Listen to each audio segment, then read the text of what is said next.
Select Board as well as the Select Board Committee on Policing Reform. This is our meeting of December 30, 2020, the last meeting of our wonderful year of 2020. Looking forward to better times in 21. First item, let's approve the minutes of December 16. Does anyone have, okay, Marty, okay, as usual, you have comments? Well, not the usual. Actually, what I saw attached was September 16th. Am I the only one that tried to look at them? No, that was true, and I emailed or I in the chat I mentioned that to Devin, and she's just updated it just a few minutes ago. So we haven't had a chat. The correct minutes were always in the public packet too, so that's a good place to double check as well in OnBase. You want to hold the minutes until next meeting? Yes, please, because you know me. Yeah, I know you. Okay, next, I'd like to introduce a new committee member. I don't think he's here, though. It's Bob Sable, who was approved by the Select Board for membership on the committee on the 22nd. Is Bob here? He did accept the calendar invite a few minutes ago, so I'm not sure. I can send him an email, but no, he's not in the meeting at this time. Okay. Did you send around his resume to the members? I don't think I asked you, but no, but I can. Yeah, that'd be good. I mean, he has a really great background. I mean, not really in policing, but more in legal services and issues involving low-income people and people of color, both here in Boston for many, many years at Greater Boston Legal Services, where he remains as I think a consultant after retiring as executive director, as well as in Cleveland, Ohio, my old town, stomping ground, and I think Washington, D.C., right, Marty? I think that's right. He was, as you mentioned, executive director. He was the head of the most important civil legal aid agency in Massachusetts for, I think, about 20 years. Yeah. Greater Boston Legal Services, right? Yeah, so he just retired. Yeah. In law school, I worked for Gerbils, as we called him for some reason, for a summer. It was a great experience, a great organization. Okay, well, he's introduced, and you can read his resume, and hopefully he'll jump on later on this evening. This week, or this meeting, we don't really have pre-meeting education, other than I think it's useful to have a discussion of current status of policing reform legislation, particularly as it relates to this committee. It's still on the governor's desk. I checked. He hasn't signed today, and he only has, I guess, 24 more hours to sign that. And he made some amendments that the Senate first, and then the House accepted, relating to a couple things, a couple of which are pretty important to our committee. So instead of going through the bill itself, I'd like to just make some observations about his amendments. And other people can chime in with their thoughts or their understanding of issues of the bill that are important to us. He eases some of the restrictions on facial recognition that was in the original conference bill. And he sets up a facial recognition commission to study the issue. And I guess the question here is, to what extent does the state legislation preempt Brookline's facial recognition ban? That's not a question I think we need to answer because the surveillance committee is going to be taking that up.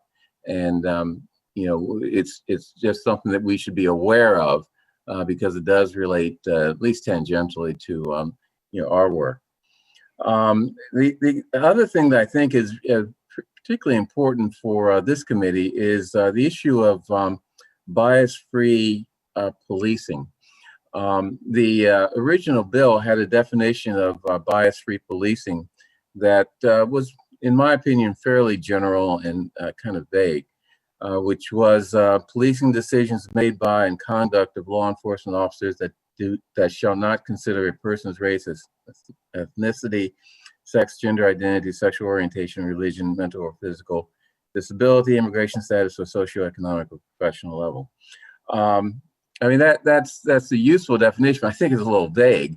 I'm not sure how you would actually implement it in the context where it's used elsewhere in the legislation.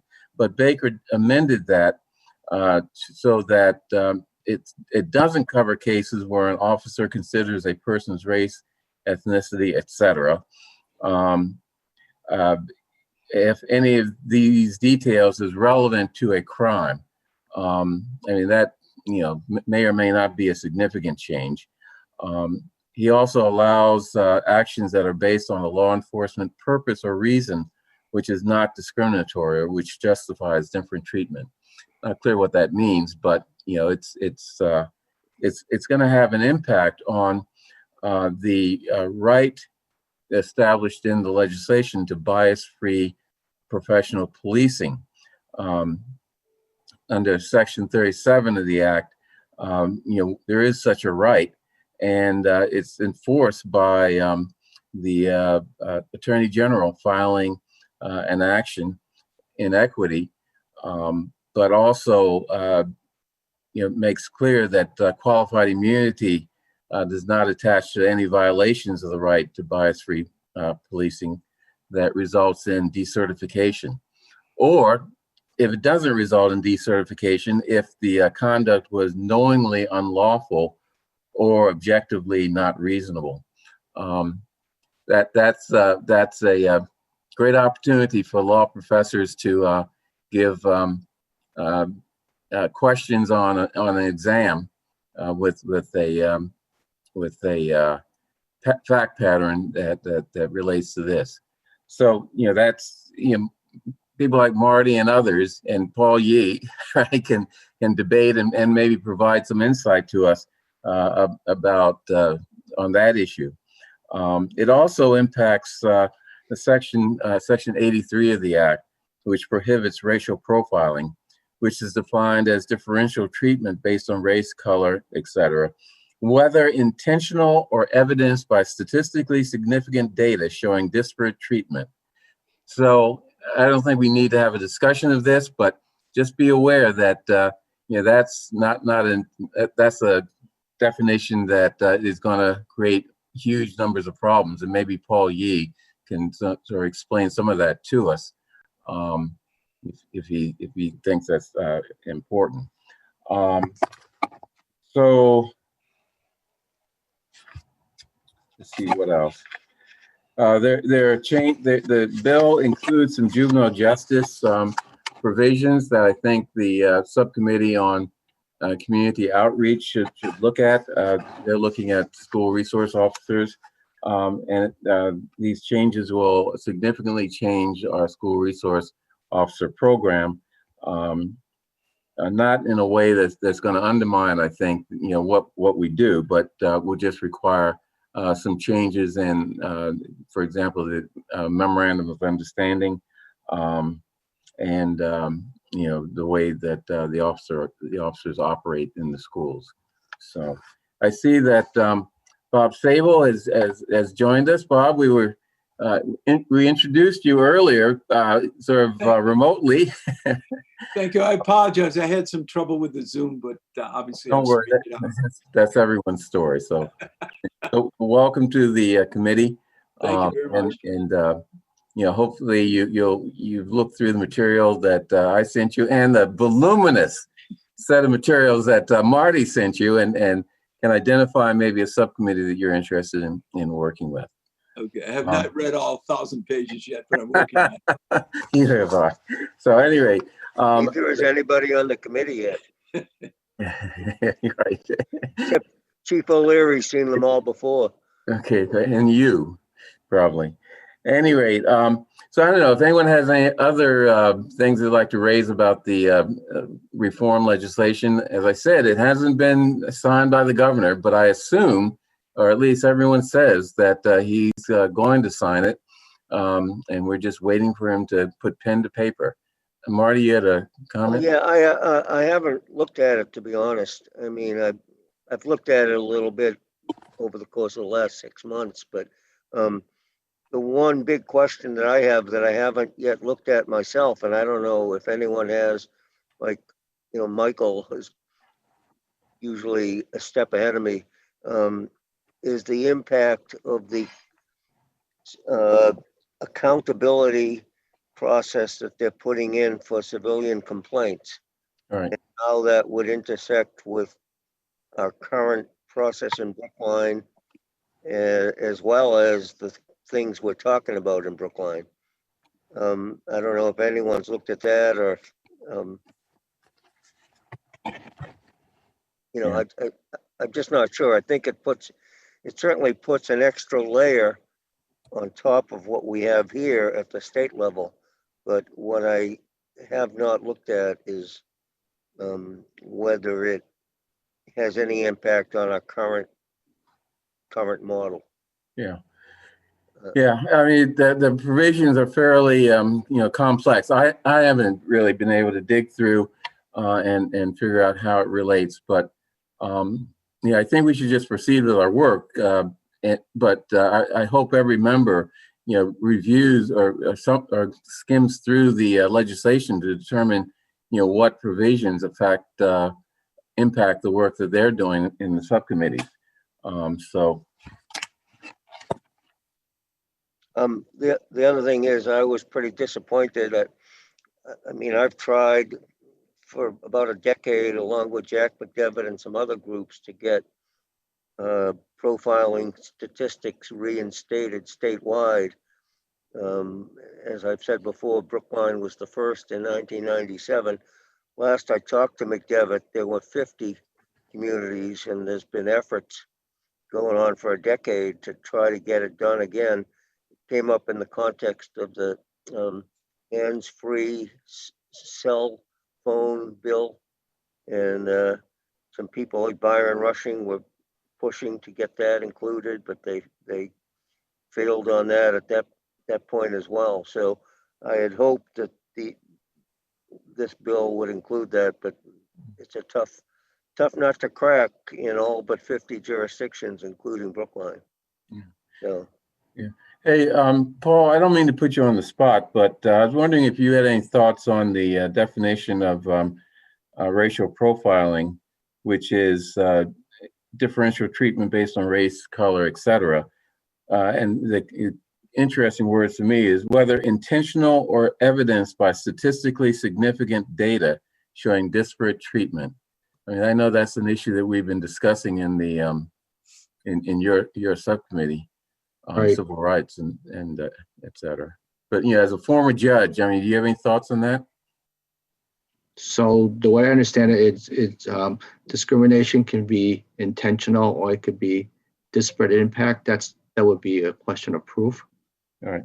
And I think in our subcommittee, we looked at the definition, by the court, and it's the definition that they use is whether or not it's selective enforcement based on an unjustifiable or impermissible classification like race, Right. gender, or some other subgroup. And that definition didn't include whether or not it was intentional or whatever. Yeah. And then it went on to talk about how it can be proven, and that's by disparate impact. I think that's the Laura case, Marty. Yeah, I've been involved with that as well. Yeah. The Laura LORA was a breakthrough case, I think 2008 or 9 by the SJC. And I've done 2 Laura challenges myself on suppressing evidence. And the thrust of that is suppressing evidence has historically been under the 4th Amendment to the Constitution, unlawful search and seizure, and issues like probable cause and reasonable suspicion and all that. Back in the early parts of this century, 21st century, some people started challenging uh, seizure of evidence under the 14th Amendment, equal protection, based on racial profiling. And I've done 2 of those with statistical evidence. So I don't think that this language about looking at it now, whether intentional or evidenced by statistically significant data showing disparate impact, I think that's pretty much what that Laura case decided, because that was the breakthrough in 2008.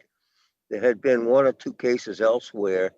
I think New Jersey was the leading state on this, that took the process that had been used for years on employment discrimination and used it for search and seizure discrimination. Basically, that you can use statistics to raise an issue.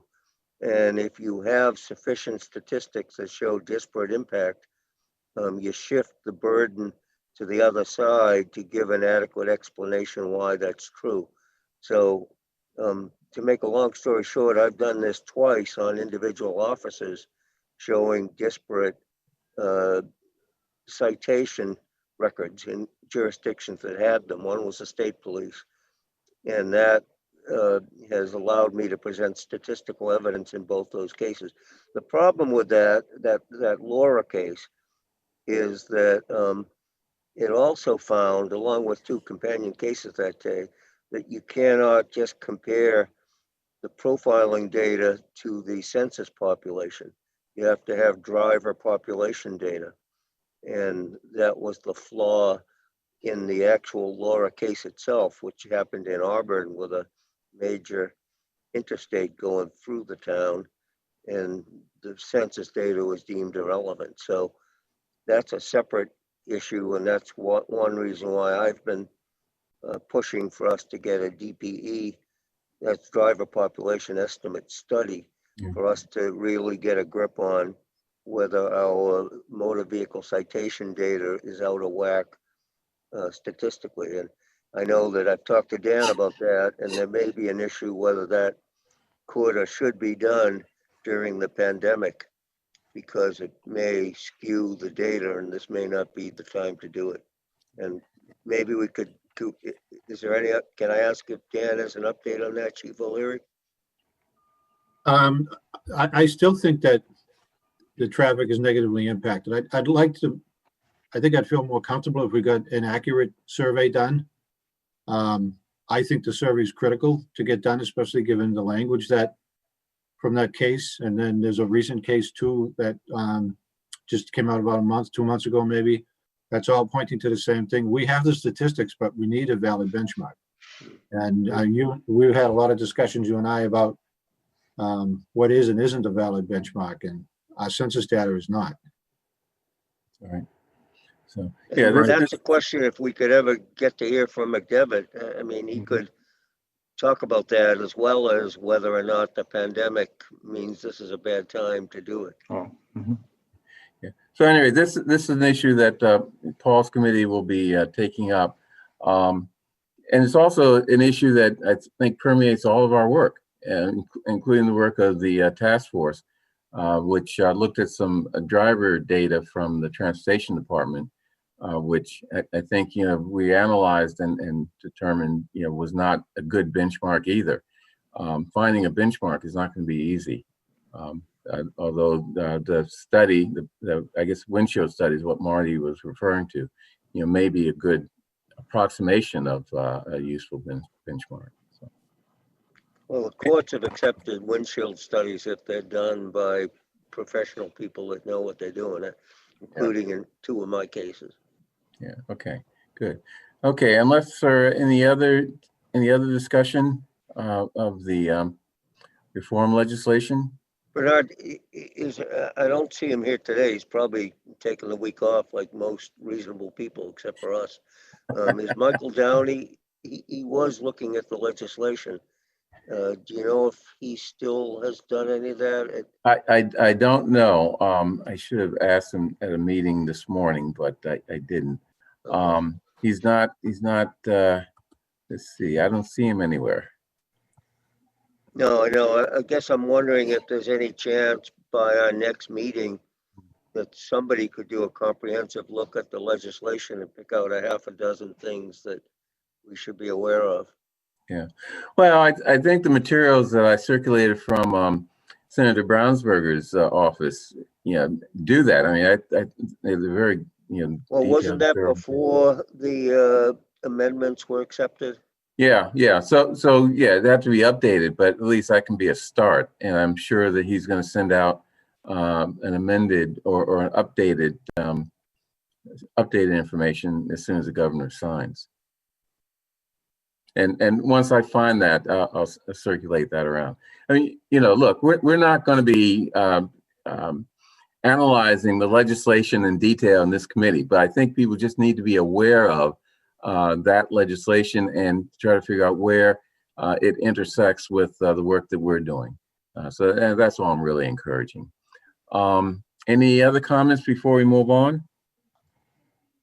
Okay, let's talk about the status. I'm sorry. Bernard, one last thing on that. I do believe that some favorable changes happened on school resource officers. From the governor's amendment? I thought that they accepted the Senate provision loosening the state mandate on that. Maybe Okay. I'm wrong again, but that's something we need to look at because Yeah. we've been told that some of that is by a 20-year-old state mandate. May have been watered down. Yeah. I don't think there's a mandate that we have school resource officers, but that was in the original bill, wasn't it? I think it was in the original, in current law. I think Yeah. it's these bills that were tinkering with that. Okay, so we'll look at that. I think Casey's committee is going to be looking at that. She's not here today. She's taking a well-deserved break from things and is going to miss this meeting. So let's move on to our subcommittees reports on status and timing of subcommittee reports and recommendations. And if there are any votes we need to take, we can take those. Let's start off with the personnel structure and mission. That is Elizabeth Child's subcommittee. Okay, thanks, Bernard. I don't think there are any votes for our subcommittee tonight. We are still in the process of drafting our report to the whole committee. And I will tell you kind of the list of items that we are tackling. Let me go through them and kind of give you a status report on each item. So we've been working on the. And by the way, Elizabeth, Yep. I sent around this document called Schedule for Committee Reports and Recommendations. And as you're going along, and as other people present their subcommittee reports, please identify where this document is wrong or should be expanded. Yeah, I don't think it's wrong in any way. In fact, I'm going to walk us through those 7 items that are on our committee's agenda. The first one is the request from our town administrator, Mel Kleckner, to address the question of civil service and whether or not we should stay in it or withdraw from it, a recommendation for that. And in order to do that, we really have had to look at recruitment, hiring, retention, and discipline and promotions in the department. So there is a lot of work we've done on looking at civil service and the pros and cons of that. But our efforts also go beyond that to look at what it means for our department in terms of the efforts that have already been done to date. So we will be summarizing that in our report. I mean, I think there are several things that I could say. The importance of the potential of withdrawing from civil service is, the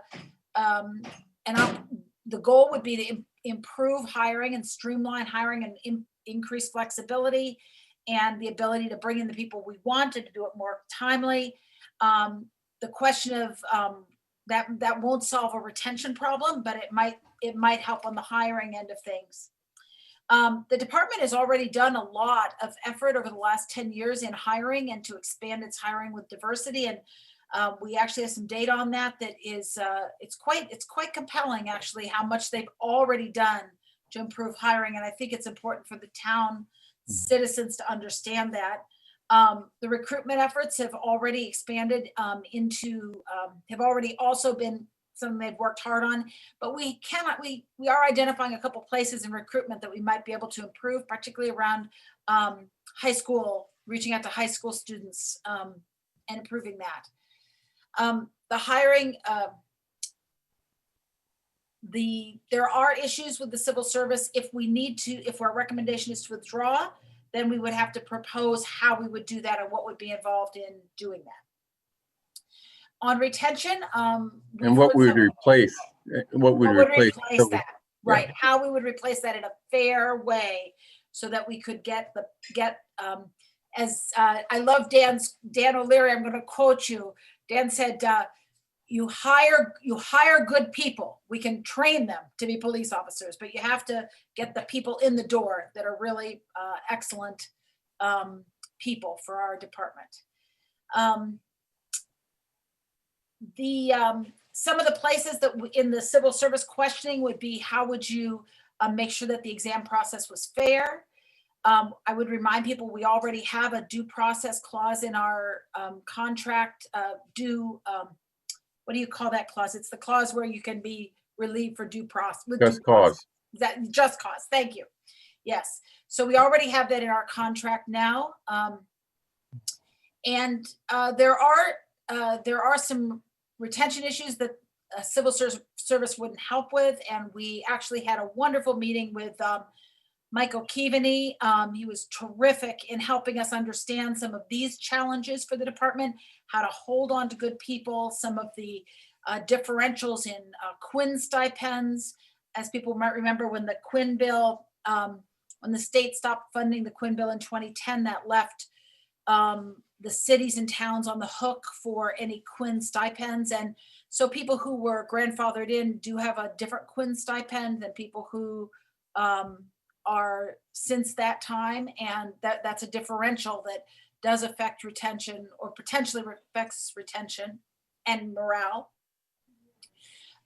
Elizabeth, maybe you should explain the Quinn Bill for those who don't know what you're talking about. Sure. So the Quinn Bill, Dan, you may have to help me a little bit here. The Quinn Bill recognizes education, and education is really, it's been shown to be very important in police quality and effectiveness. And so for each level of education, you get a bump in payment, really base pay. I don't know if it's considered base pay, but it really does bump your pay. So you can have a bachelor's, a master's. Do they go as high as a doctorate, Dan? No, it's just master's is the highest level. Master's the highest level, and it in certain areas like criminal justice, political science. I don't know, Dan, what some of the other ones are, but the Quinn Bill are very limited. It's like police administration, criminal justice, law enforcement, and that's about it. Maybe there's a law degree too, but there's not much else, not much flexibility in that. But that legislation is unfunded. It used to be 50% from the state, 50% from the community. Probably 2009, it was taken away. The state was no longer funding it. So it either went 100% to the community or it was negotiated away. Okay. Hey, Dan, can I ask a question?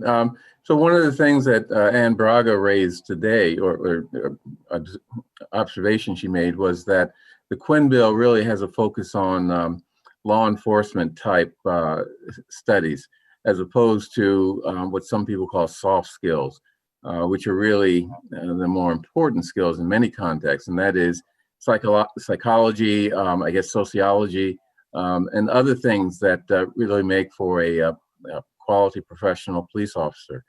So, you know, the Quinn Bill really encourages the law enforcement side of education, and not the, for lack of a better word that I can think of, the soft skills side of education. Since the state doesn't pay for Quinn anymore, can't we just change the types of education that qualify for our payments, our stipends? We did that. Okay. When it was negotiated, we took a look at what everybody in the department had, and we chose most of them, maybe even all of them, I'm not sure. But it's a wide range that we have now. I can have somebody try to pull it out. I don't know, can't recite it off the top of my head. Yeah. But there's a lot more than under the Quinn Bill. Yeah. Okay. So the Quinn Bill is, I mean, we all talk about it, but it hasn't been funded in more than 10 years now. And it has all fallen back to the cities and towns. And the implication for our department has been that some of our officers don't have that bump of the funding. So we might bring in officers and we might recruit them and hire them, but then we might lose them after 3 to 5 years to other communities where they can make more money, not because they're funded by the Quinn, they're not, but they might fund it differently, or they might have a higher base pay, or they might have a better benefit package. So our retention is something that's really important for our department. Okay. Well, what Brookline did is the people that had already had Quinn Bill were grandfathered in. So they got that. The stipend is 10% for an associate's, 20% for a bachelor's, 25% for a master's. And that stayed with them. However, the stipend from the town itself, the second level of payment is not a percentage, and it has to be negotiated each year. They want an increase. Okay, so let's try to sort of do more summary. I don't want to spend a lot of time on the details, which are going to be in our report, but just give people a taste of what we're doing, so that. Okay, and then we thought of some other ideas of promotions. So how to address that, perhaps with a what would be a best practice of an assessment center model. So there are lots of options to deal with not having the civil service process. The second major issue on our agenda is the police reform legislation. And as we were just discussing it, my note to myself on this was to talk to Paul Yee about getting some help in figuring out how to address those issues for us. Our next issue is on governance, and there are 3 elements of governance that are really important. One is we have reviewed the weak chief model. We've reviewed the Rosenthal Select Board Clarification Memo in 1987 and the Green one in 2017, which helped clarify what that all means and how that works. At this point, the committee is really not recommending any major changes to the governance model, with the exception that we've been working with the Accountability Committee on the idea of a advisory committee and an ombudsman liaison. And then the other just brief mention is that we are state accredited, and that would be included in the report that we are. The next issue is officer health and wellness, and this is a really important element of our policing. As is reported in the Obama's 21st Century Policing Report, it's one of the 6 pillars. It's officer health and wellness, and hurt officers hurt people.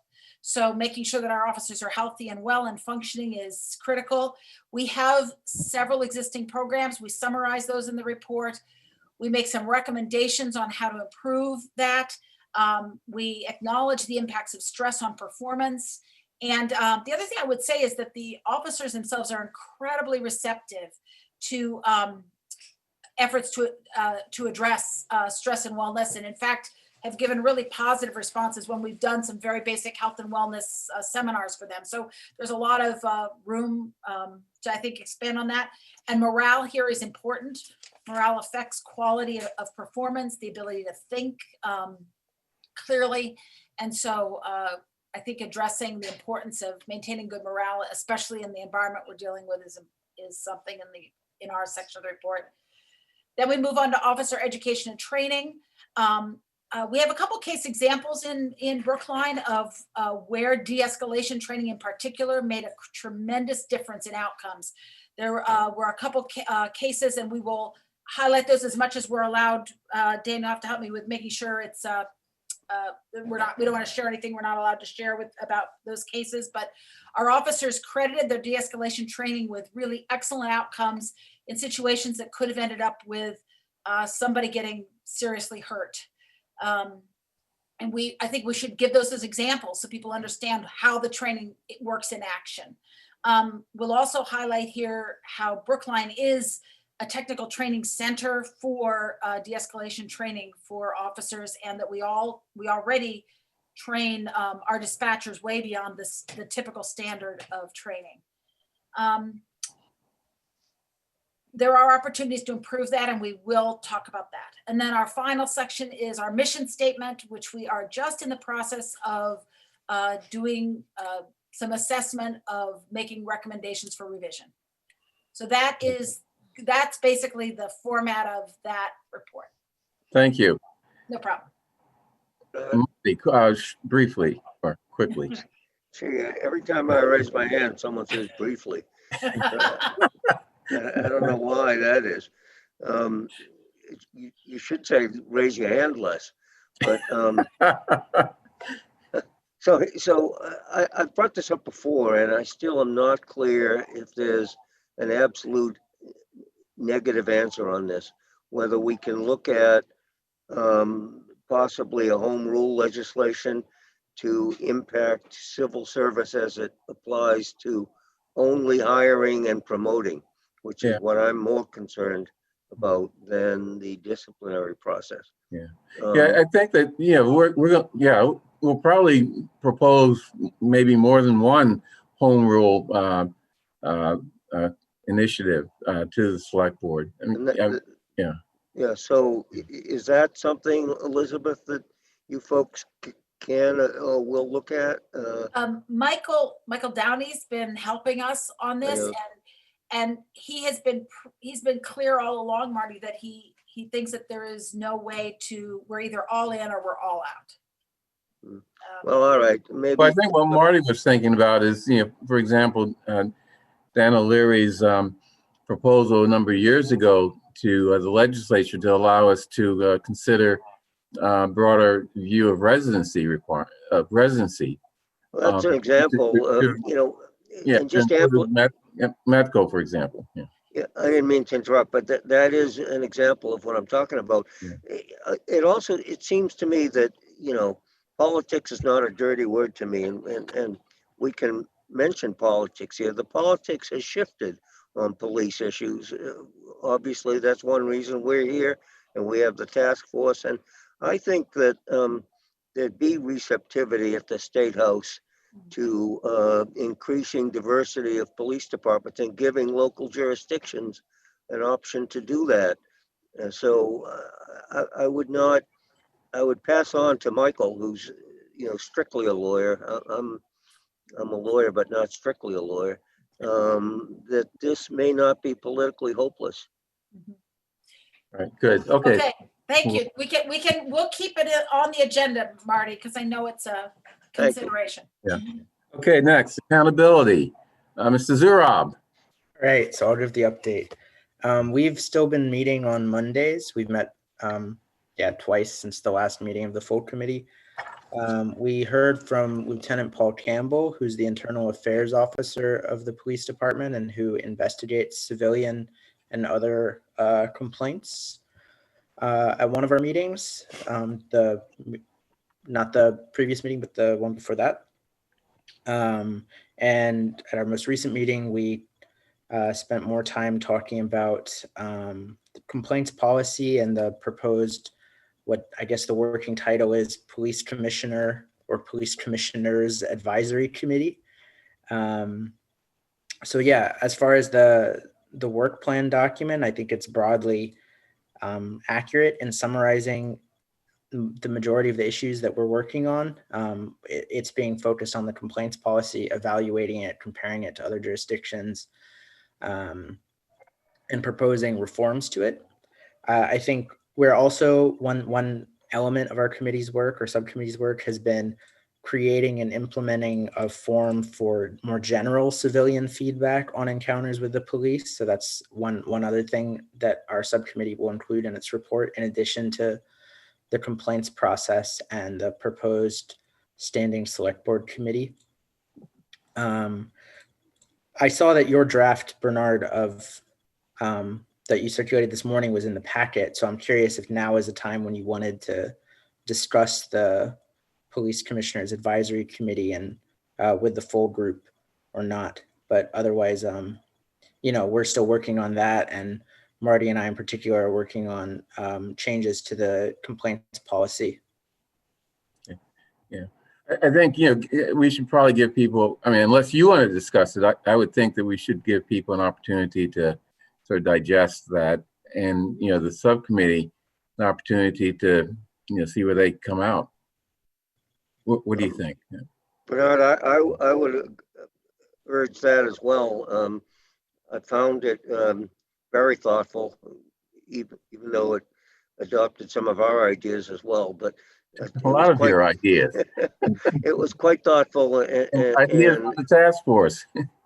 well, anyway, the point is that I do want to digest it myself. I saw at least a half a dozen things that I wanted to think about, and I think we should talk about.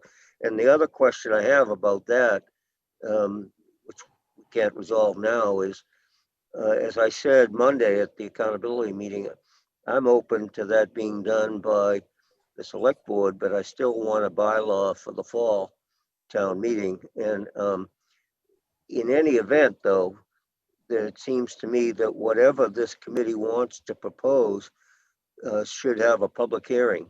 I think this is a very significant change, and we need feedback, including from the task force. Right. So, I'm glad that you're willing to put a break on it, not a break on it, but have a thoughtful process. Oh, yeah, of course. Yeah. So, Yeah. I mean, I did send feedback to you, Bernard, earlier this morning, directly, so I'm not sure that I need to say it now, but otherwise, I suppose we can just continue this conversation offline and at the next subcommittee meeting about how this process is going. Okay. And since we're not doing a warrant article, we're really not tied down to the warrant opening and closing. So we should, get this ready when it's ready, and ready to be presented to the select board and at a hearing. Right. Okay. Okay. Anything else, Michael? Don't think so. Okay. Next, civil rights, militarization, and mass events. And by the way, I forgot to mention with respect to the legislation that there is prohibition on the use of tear gas and dogs and fire hoses and other things like that in the legislation at mass events, and a requirement that police engage with the organizers of mass events and try to work out protocols for how they will deal with situations, and require police to set up a protocol for de-escalating any conflicts that arise at mass events. And it does allow the use of tear gas, dogs, etc., under certain circumstances, but then requires that a report be sent to the Post Commission justifying the use of those types of things. So I find that very interesting. I mean, I think it's a good provision, maybe not perfect, but pretty good, and it sort of speaks to some of the issues that Paul's committee was going to look at. So, sorry, Paul. So go ahead. You're muted. And we all do it. Sorry about that, folks. So we did not have a meeting the last 2 weeks before this meeting. The subcommittee is still in the process of gathering data. Ron and I and Dan and Casey was supposed to have a meeting on about police data, and that had to be rescheduled to next Wednesday, right, Ron? I think it's next Tuesday. Next Tuesday. Yeah. Next Tuesday. Okay, next 10:30. Tuesday, excuse me. It's okay. So a lot of these areas that are assigned to us are still in flux. But a lot of information has been gathered. Right, there's a lot of information. Right, a huge amount.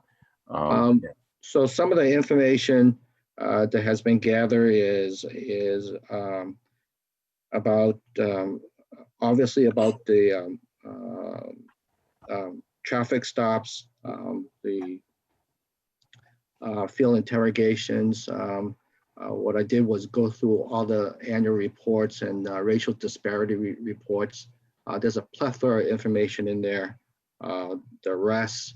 What I found was that for the traffic information, it's not as detailed as the field interrogation and arrest information, meaning that the traffic information in the racial disparity and annual reports are not broken down into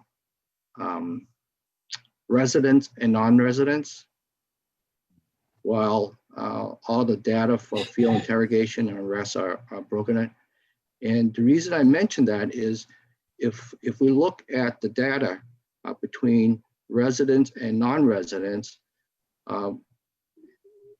the white and black people who are affected would be proportionate if you look at the residents. If you look at the non-residents, they appear to be about the same. So say it's an arrest, it'll be about 30% black, 30% white.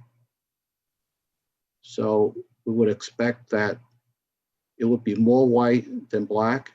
The same thing goes for field interrogations. I'm just looking at what's on the public record right now. And the approach that I've taken, I've written a rough draft, and I'm going to circulate it to the committee, subcommittee, so that we could discuss this. Is that here's what our policies are. So I've listed out what the general orders in the manual, what our policies are, what they say, and then in practice, this is what the data is showing us. And then the other analysis is then, what does that all mean? So that's where the benchmark comes in, that everybody's talking about, the windshield study. What do we compare it to? So that will be very important. With respect to the gathering information about the mutual aid agreements, Dan has provided all that to us. And there are agreements for mutual aid between Newton, Boston, and Brookline. I think there was some interest about the Norfolk Sheriff's Department. There's only a letter from the Norfolk Sheriff to the Brookline Police to state, here's the procedure by which you can ask for assistance from us. And the types of assistance that can be requested from Norfolk Sheriff. Very interesting. The things that were not on the list, Bernard, was I thought, I don't know if it was you intentionally omitted it, was arrest and diversion. I think that during our police reform meeting that there was questions about who's being diverted and all that. I think youth is working on that right now. Yeah. Yeah, youth or adults? I never thought about that. I mean, both should be subject to diversion. Right. I thought Casey's group was committed to work on that. I mean, but if you think that your subcommittee should do something on that, I think that's valid. Matter of fact, maybe your subcommittee does the adult diversion. All right, that's fine. That's fine. Yeah. And then gather information on no-knocks. So Dan was very helpful in that. We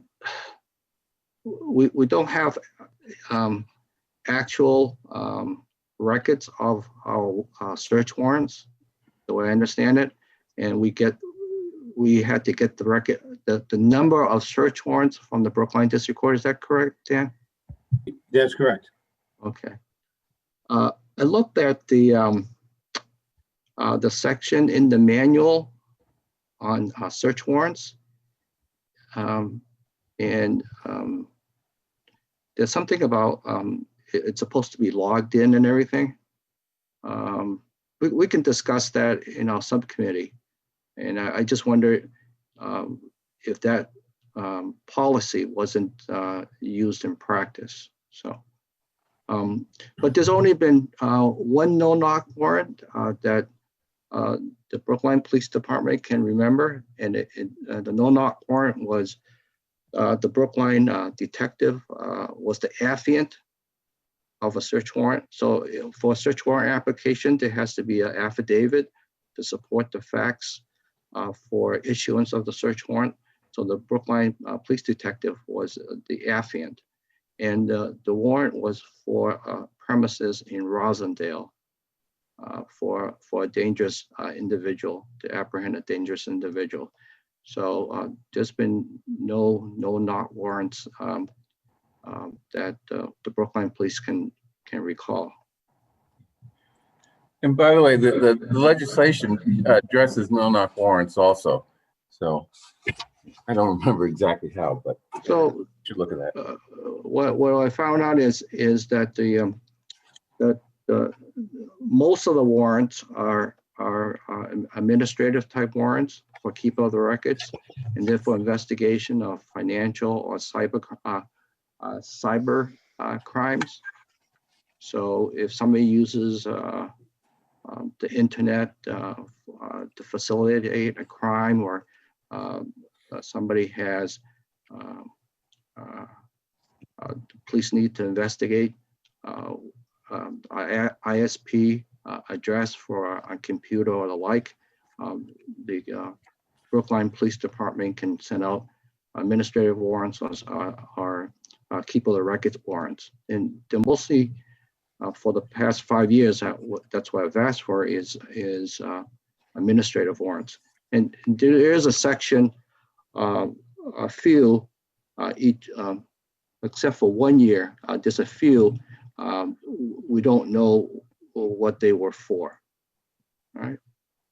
So what I had planned to do was do a rough draft and then pass along to the subcommittee, and then we could have more discussion about each of these topics. So that's basically where the subcommittee is.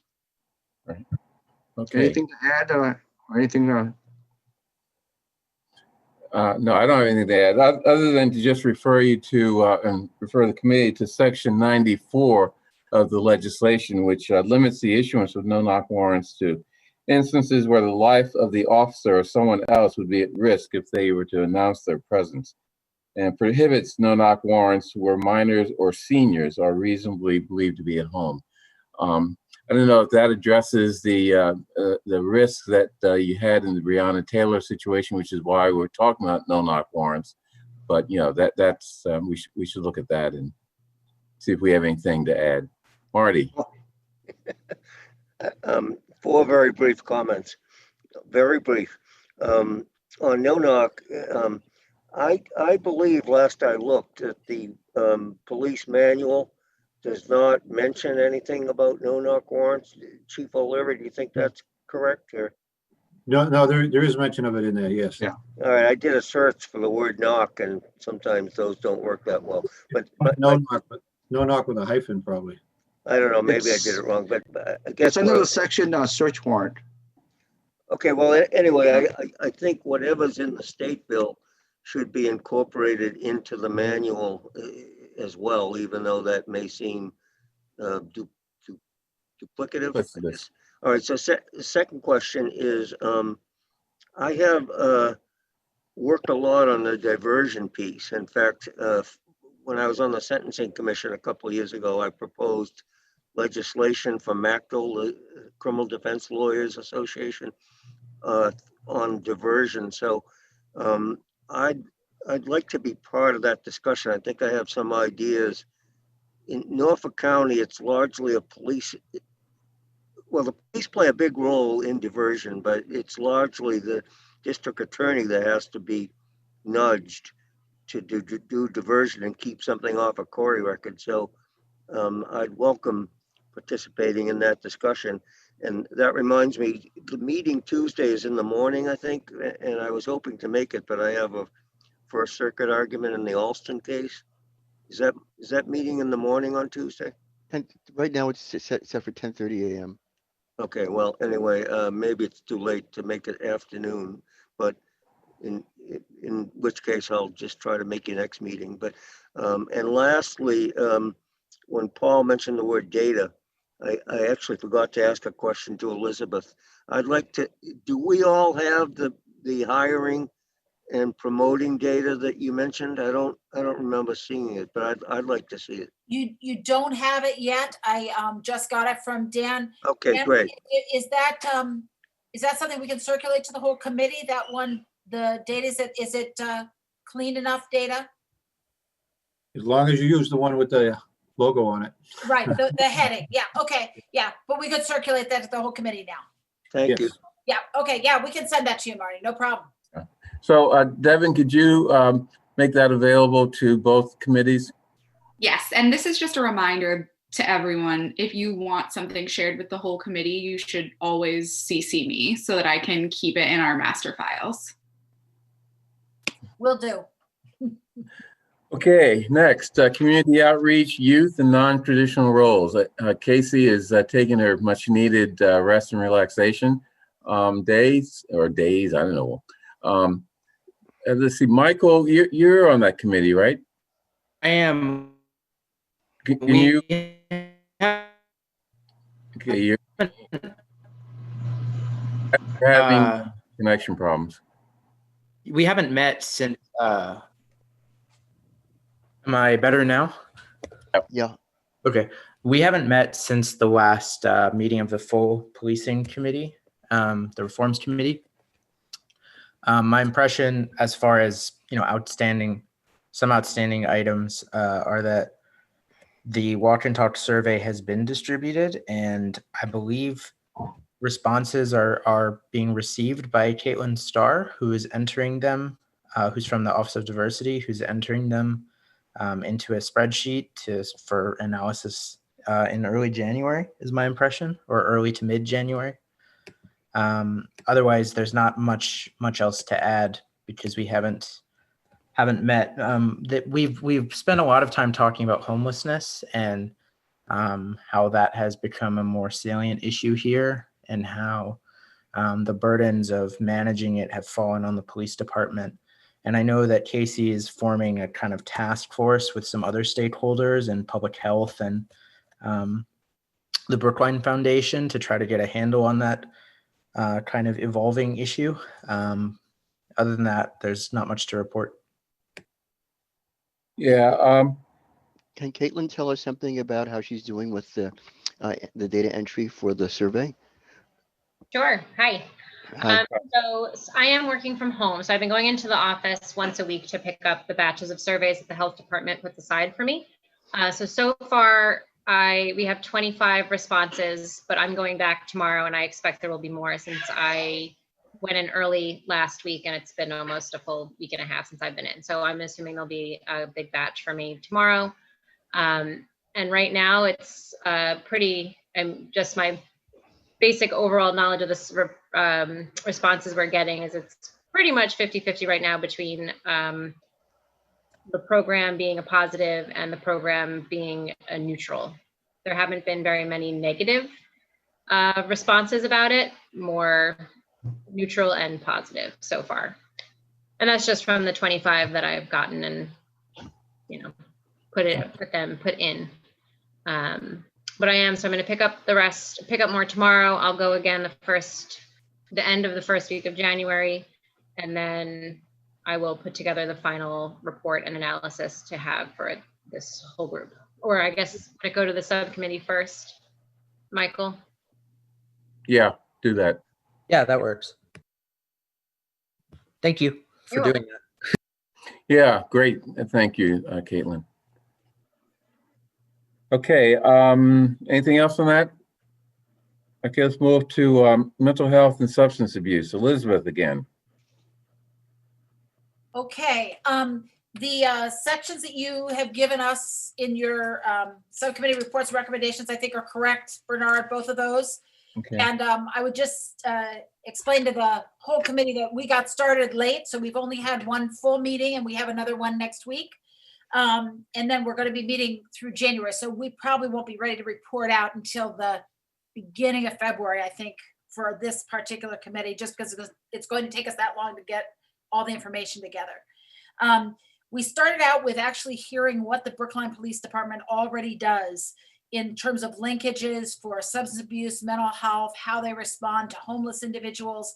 I think we are absolutely going to join in the recommendation from the community outreach committee around creating a homeless task force in Brookline to help us deal more effectively with homeless individuals who, if people are willing to take services, we have services, but it's the challenge of the homeless individuals who really are not quite willing or ready yet to engage in services that we really need to, those are very challenging cases for everyone, really, the individual involved, as well as the neighbors involved, as well as the police who are trying to respond, and mental health workers. So it's a complicated situation. We heard from Jennifer Pastor and Lieutenant Pastor and Annabelle Lane, who is the director of the Technical Training Center, around how they walked us through what we do with a person who presents, taking some examples of how they present, where we send them for crisis, how we utilize crisis services.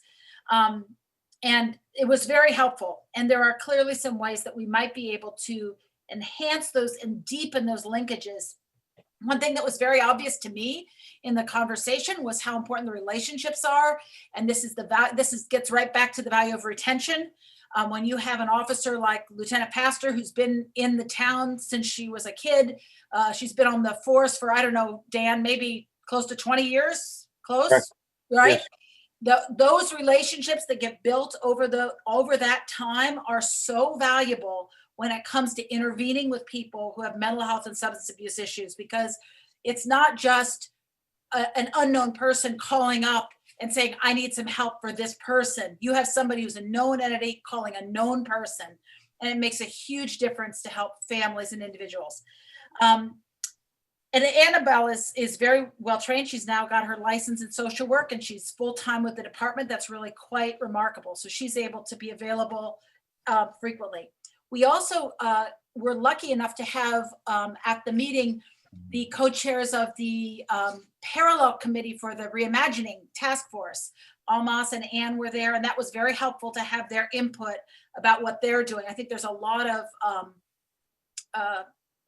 there's a lot of synergy there that is quite positive in terms of seeing things similarly. And this is one of those subcommittees for our group that is actually going to dovetail really nicely with what's happening on the reimagining side. So I think there's a lot of opportunity there. The question of future programming and how to assist our police in making sure that when a person is who has mental health or addiction or is homeless and shows up, how do we get them to the right place as quickly as possible? And basically we want to avoid any criminal involvement unless there's something serious that has to be dealt with in that framework. And so those using the Boston Emergency Services team as we do now, it's really a matter of, can we make that even a stronger link? And then the question of, should we be looking at places like a 24-hour type crisis center that's separate or freestanding, maybe attached to the county? Middlesex is looking at that, so should Norfolk look at that?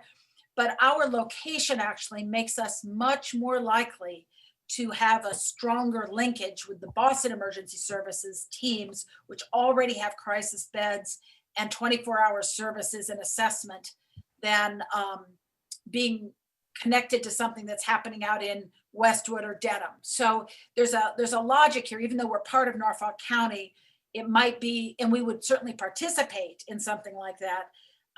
The logistics for our police and response time might be better served with Boston.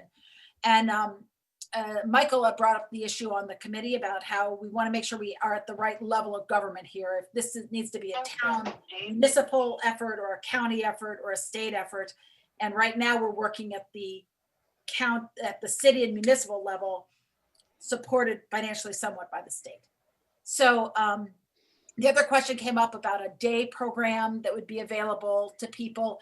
I think there's we'd have to really look into that. We're going to hear more about options for that at our next meeting. And we should have some recommendations for ways we can improve things, I think, for people in Brookline. Great, great. Any questions? Any further discussion? We've gone through our agenda, and it's only an hour and 8 minutes. And any ideas as to future pre-meeting educationals? Anything that people want to know about, learn about? I'd really like to hear from Jack McDevitt, whose name I've heard about a lot. He's played a lot of roles. He's played a big role in civilian oversight, being hired by various municipalities in Massachusetts to evaluate their policies for civilian oversight of police or different procedures for complaints policies. And it'd be great to hear directly from him. Yeah. So we're thinking of getting him to speak at the subcommittee, but I think you're saying, and I think I agree with you, that we should just get him to the full committee. It seems that he's also played a role in traffic stop issues, including here in Brookline, conducting research at some point. Right. So it sounds like he could speak to issues that are of interest to multiple subcommittees. Okay. Marty, you Well, yeah, I've mentioned his name quite a bit, so I certainly endorse that, especially for the full committee. I guess I wonder if, I suppose logistically, it's impossible to have a joint meeting again with the task force, because I think they should hear from him. But I guess that. Yeah. Okay. Actually, Raul is on the call. So, do you want to speak to that, or maybe we can talk offline about that possibility? I think. Well, why don't you talk to Raul about it? I'm not even sure I see that he's here, but maybe he is. But anyway, I think you. He's an attendee.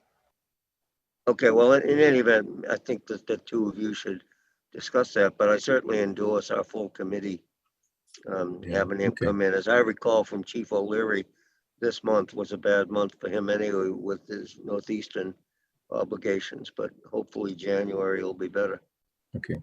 So, by the way, before we go any further on this, any other ideas?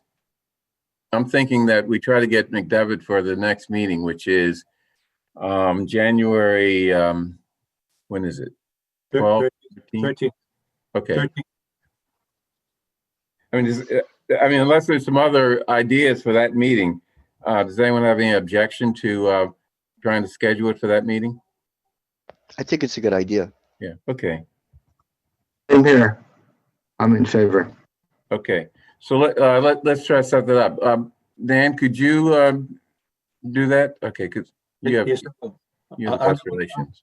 I'll give him a call on Monday and see if he's free, and I just tell him that it's a 2-hour meeting. Plan on half an hour, hour or something. I mean, it's gonna go. I'm sure if he wants to talk about a lot of stuff. Yeah, he can do it on Zoom. So yeah, okay.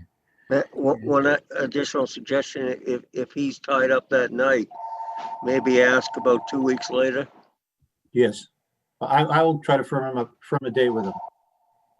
Okay, and I'd like the committee to each committee member. And by the way, someone's phone is ringing. Could you put yourself on mute? I'd like the committee members to think of questions that they may want him to address ahead of time, so that you would be able to very efficiently address issues that are on the committee's mind. And it'd be useful for the committee to have some background information on him. And we're always talking about Jack McDevitt and how important he is in this area, but maybe not everyone really knows who we're talking about or what his background is. So is there some way that we can get that to the committee? You're on mute. I'm sure he has a bio that. Yeah, Yeah. I'll talk to him about that as well. Okay. Getting that ahead of time. Yeah, yeah. And the Northeastern website has a lot of information relevant to him, but there may be something better. Okay. Any other ideas? No? Okay. Let's see. Anything else anyone wants to talk about? Okay, that was your chance. Unless there's anything else that on the agenda or that people want to talk about, I'm going to end the meeting. Welcome aboard, Bob Sable.